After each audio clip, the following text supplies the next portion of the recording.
Welcome back to the channel. My name is Kami and I'm a completionist who reviews every game after 100% achievement completion.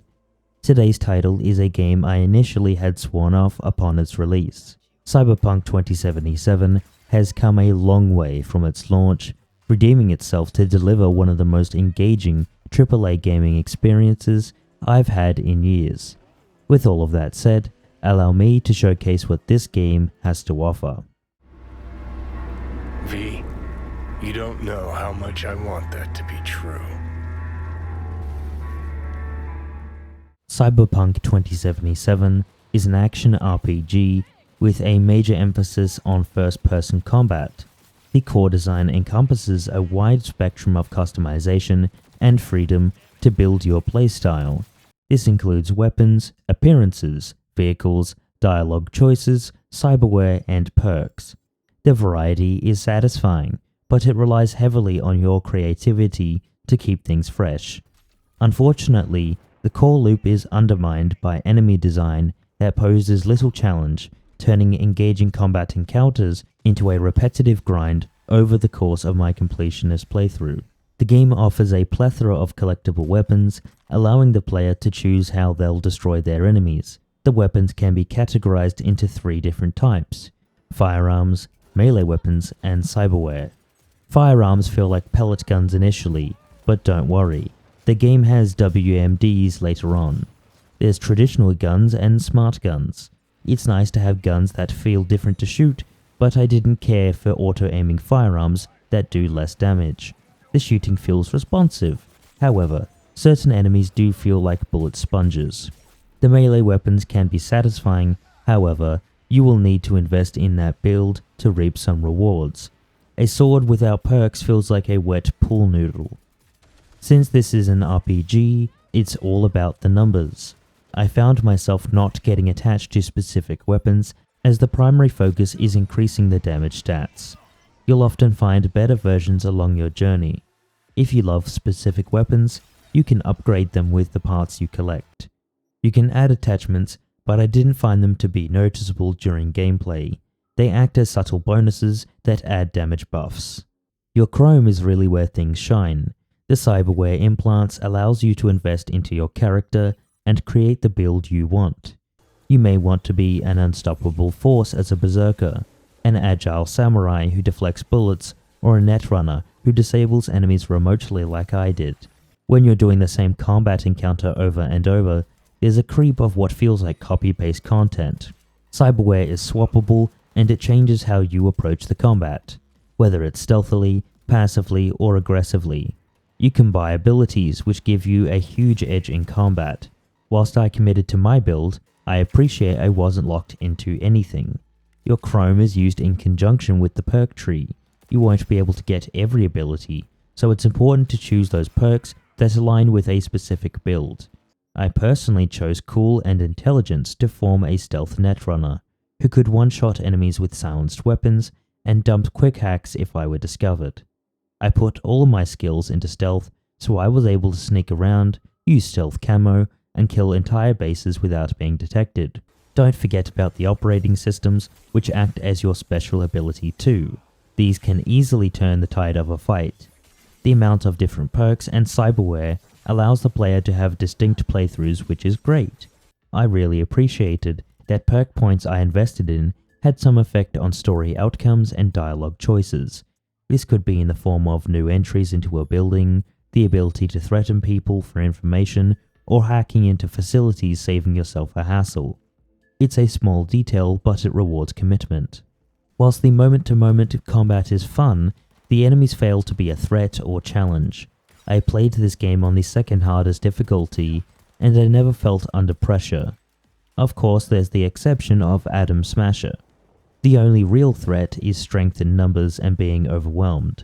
Over the course of 80 hours, the enemies didn't keep up with the player's growth, so the game actually got easier as I progressed. By the halfway point, I had decked out a build and could tear through anybody.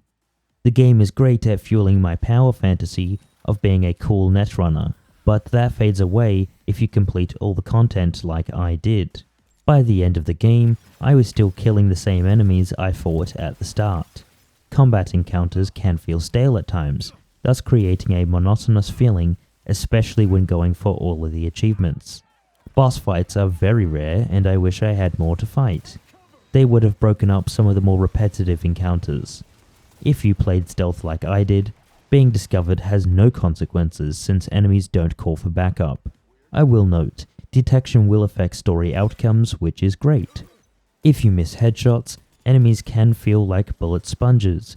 It's why I didn't use rifles, because they felt like pellet guns even in the late game. Even though the AI is not the most challenging, they do at least try to flush you out, advance in your position, and use their own quick hacks. Sometimes. I just wish I got to experience more challenging encounters rather than the same enemies I repetitively dumped ammo into. When you're not in combat, the player is usually tasked with talking to an NPC or finding some MacGuffin to advance the objective. That's how all quests go. Talk to this person or find this object. It's a standard RPG formula. The main quests and side quests don't differ in gameplay. You will engage in combat with the same enemies and get the same rewards regardless if it's the main story or a side gig, with the exception of special weapons. The real difference is the narrative motivations and the length of time to complete the quest. To elevate the quests above the structure seen in other open-world games, the side quests have self-contained stories. These provide the player with an emotional motivation to continue the objectives. It doesn't break monotony, but rather entertains the player whilst padding your time played. I enjoyed side stories of people in Night City much more than something akin to a Ubisoft game where it's literal copy and paste content. It's interesting to encounter a crime with a small backstory, which enhances the illusion there's life in Night City. The NCPD crimes are Ubisoft copy-paste missions, but I did appreciate they had little notes detailing a backstory.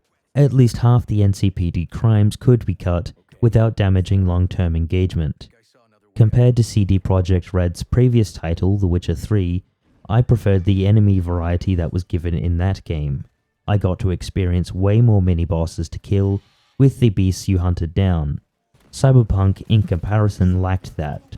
Whilst you could argue it's not fair to compare The Witcher 3 to Cyberpunk, the game felt less repetitive since we also had Gwent. Cyberpunk's core loop is exciting initially, and the customization can certainly entertain you, but only if you put in the effort.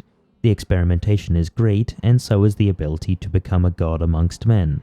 Unfortunately, the enemy design holds back the game, decreasing my enthusiasm by the halfway point. But you don't really play this game for the gameplay.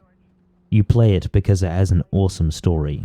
The greatest strength of this game is the story.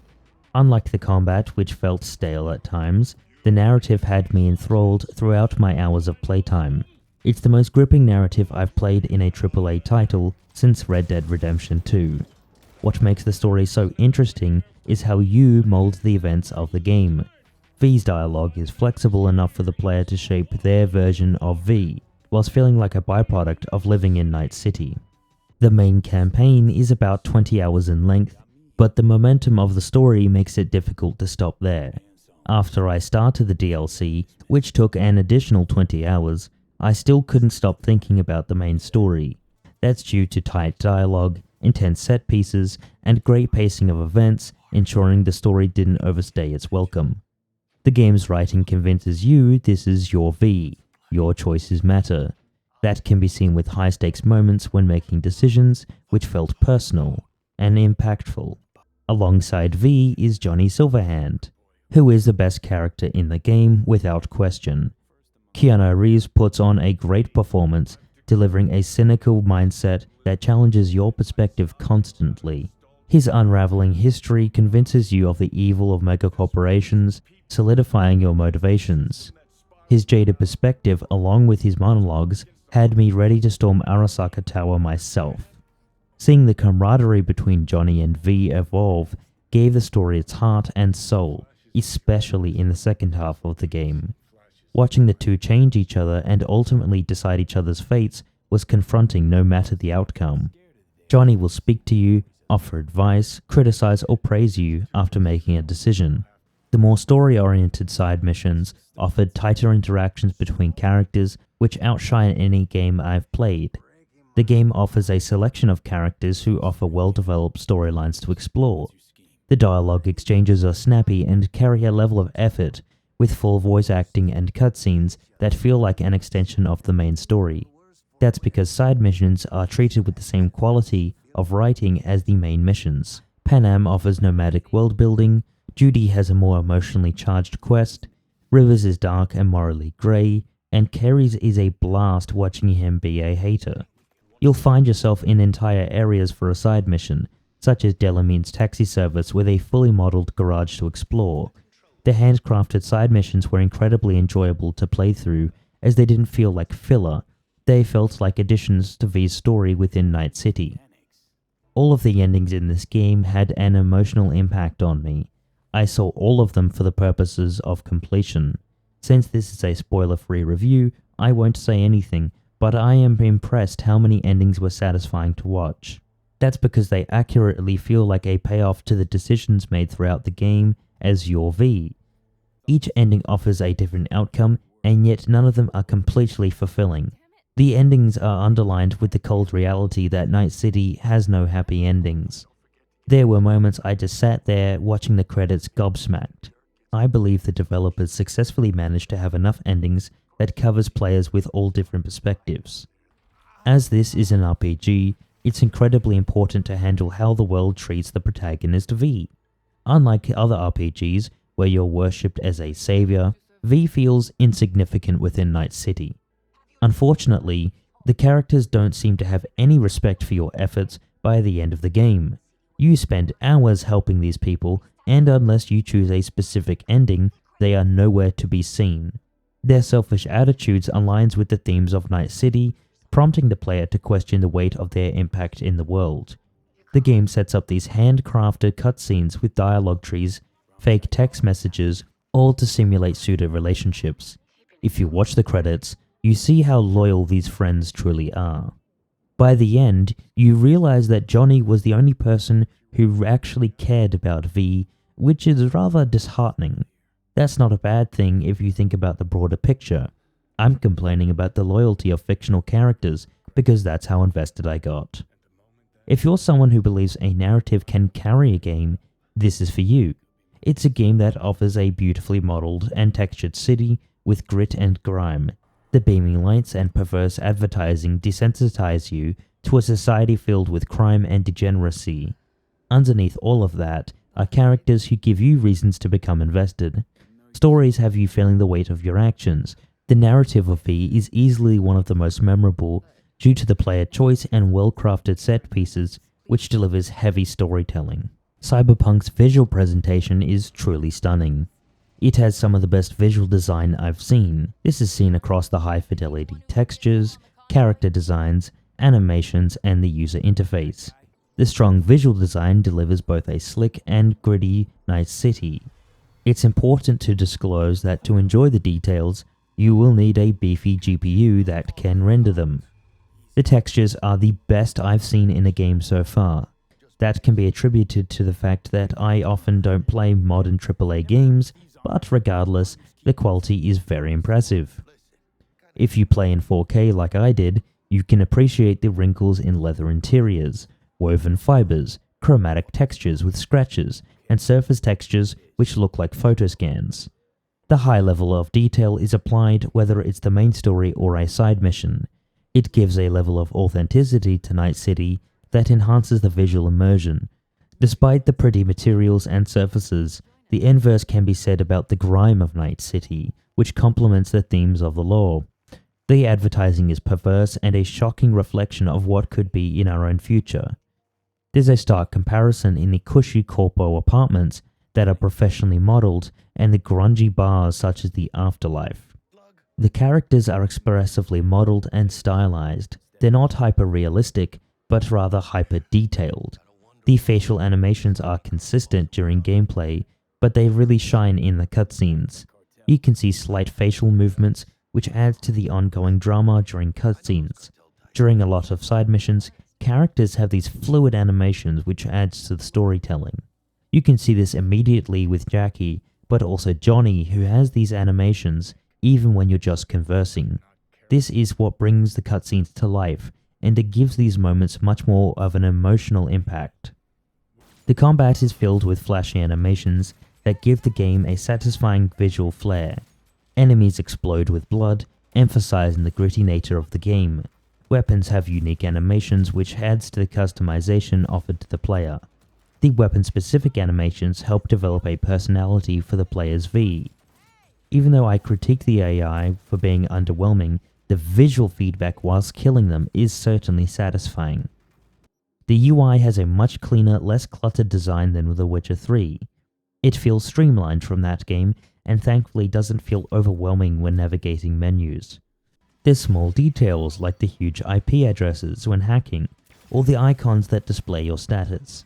The best example is the Cyberware UI, which showcases the player's body. Another is when you scan an NPC and you get a police profile about the person, adding to their story.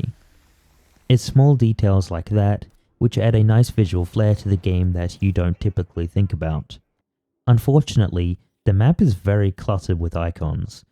There's really no way to differentiate what's a high-quality mission, a Ubisoft-esque mission, or something of interest. There's an overwhelming amount of icons, but thankfully you can filter out things you don't want. This is a minor thing, but due to all the data logs you collect, I found it annoying to find the specific one I needed to progress a quest. Quite a bit of time was spent scrolling through a list, when I just wish they were just sorted out by importance. The sound design in this game is pure ear candy. The soundtrack is truly the glue that binds scenes together, whilst the sound effects give life to the gameplay. During the cutscenes, the soundtrack is ominous and ambient. Scenes have these droning synths which create knots in your stomach, adding to the tension. The combat encounters have these aggressive tracks, which pump you up and encourage you to continue. The soundtrack is curated to each scene in a magnificent way. Nothing felt out of place or like a distraction when the player is faced with important story moments. The radio has a great selection of tracks depending on what genre you like. Obviously, Pacific Dreams is the best, with the synthwave tracks. There's nothing really better than listening to the moody tracks such as Isometric Air, Miami Suicide, or Lithium whilst you ride in your car. Whilst the radio doesn't add any emotional weight to the gameplay, it adds what you'd call vibes. The sound effects range from weighty thumps to roaring bullet fire. Each street is bustling from the NPCs, adding to the illusion that the city is alive. Car engines purr nicely whilst you're driving by. The dyadic sounds feel like an ecosystem that's alive and thriving, whether you're involved or not. The guns also sound very crisp, and the bodies are rather meaty when they're sliced apart. The dialogue performances are excellent too, and not like someone in a sound booth riffing lines. Whether it's a cutscene with Johnny or meeting Skippy the Pistol, the voice acting isn't compromised. The achievements in this game are mostly collection-based. There's nothing for difficulty, so you can beat it on easy mode. Getting all the endings can be tricky, since it does rely on you buying and completing the DLC. I would recommend doing all the endings, reloading your save, and betraying Songbird. This allows you to get the DLC ending at the end of the game. The NCPD crimes are a slog and are what contributed to my feeling of repetitive combat. Don't forget, if there's a crime with data logs and you don't follow through, it can appear as a side quest. If you're trying to kill 3 enemies with a pistol, you can lay them down and then execute them. The vehicles you need to buy only apply to the base game cars, not any of the new content. Cyberpunk 2077 has had one of the biggest redemptions I've seen in a game, apart from No Man's Sky. I'm glad I waited until they fixed the game because I had a great experience. The game offered tons of customization, characters, and stories with depth, a beautiful city to explore, and a combat system that fuels the player's god complex. The story is one of the best I've seen in a AAA title, and I am glad to have played it to the end. What did you think about Cyberpunk 2077? Did you swear the game off initially? Are you going to play it again? What do you think? Do you agree, disagree with what I said? Please comment below as I read all of them in every video. Thank you for taking the time to watch this video.